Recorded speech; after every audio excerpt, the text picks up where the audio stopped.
Um, I don't categorize my music, and that's why I've been able to make the record that I've made. That's kind of my rule. People always are trying to get me to categorize it, or at least pigeonhole it, which is kind of goes against the whole point of the record that I've always wanted to make, and that I hope I've kind of gotten close to. I hope throughout my career that I will never be too pigeonholed. I mean, I look at an artist like Beck, and someone like him, he's got this whole ringleader, kind of circus master thing going on. He's able to kind of tie in so many different things, from his acoustic-sounding records to his collaborations with the Dust Brothers. I mean, you go from Loser, then you go to Odelay, then you go to E-Pro, then you go to, you know, all the acoustic stuff in between. It's just amazing. He transcends genres, he transcends style. You can't really pigeonhole him. If you try, you're kind of missing the point. And I really like that about his career, and I look up to him as an artist.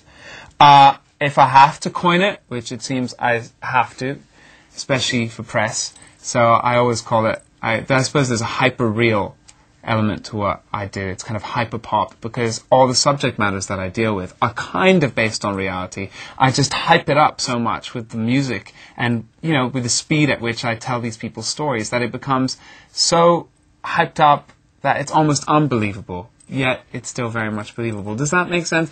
Probably not. It's psychobabble, but it works, and it gets people out of my way.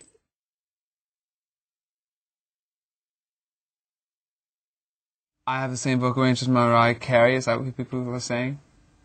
No comment, quite frankly. I do quite a mean impression.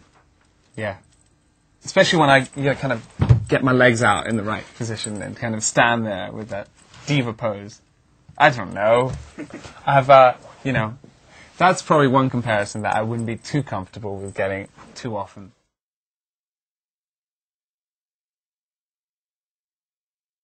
I really think that albums should be like a little picture frame over the artist's life over a set period of time. And a lot of first-time albums, you know, you can tell right away that it's taken 10 or 12 years to write the material for that album.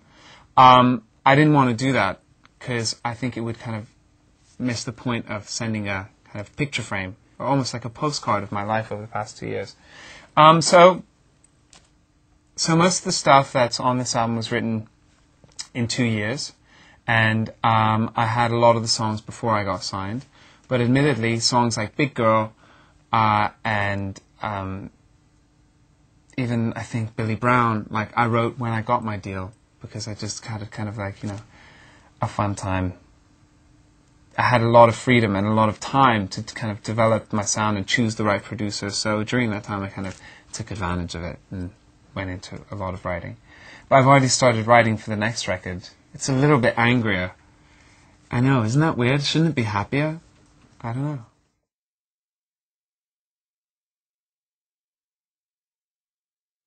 I co-produced the album with a guy called Greg Wells in Los Angeles, and I had a hard time finding a producer to work with because I had this wish list of producers, like most first-time artists do. And, of course, a lot of them were quite famous. And I quickly realized, as I went down the list, that all the ones that wanted to work with me really just wanted to make their own version of my record, and I didn't feel comfortable with that. Especially after what I'd gone through to kind of get the deal that I wanted. So I was very lucky to find Greg because the collaboration really worked in every way. I mean, right down to the mixing and the mastering even. So I was lucky to have that kind of support. He's very talented. He's done everything from Rufus Wainwright and female death metal records for the band called OTEP to the Deftones to stuff on the new, you know, Pink album. So he's really done the gamut, and I felt like I kind of sat in the middle of all of that. The sound is really big. That really comes from me. I'm a real believer of making big-sounding records from very simple elements, but as long as you kind of layer everything in the right way so that it still has space to breathe, because no one wants to listen to a kind of mush wall of sound. You know, it kind of gets tiring, especially on a whole album. But I love playing with different things. I think that's the best thing about being a solo artist is this circus master thing.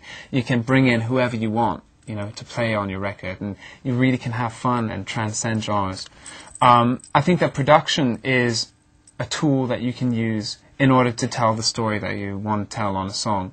So it's all about the songwriting, and then the production is just there to kind of tell the story even more effectively. That enables me to kind of dip into different musical styles. But as far as the bigness of the record is concerned, that was something that I kind of had set in my mind for a couple of years before I even made my album. I look up to artists from the 70s and from the 80s, you know, people like Prince and Bowie and some of the Michael Jackson, Quincy Jones records, because those are solo artists that managed to make big-sounding records that could have been made by any band. And that isn't really being done nowadays.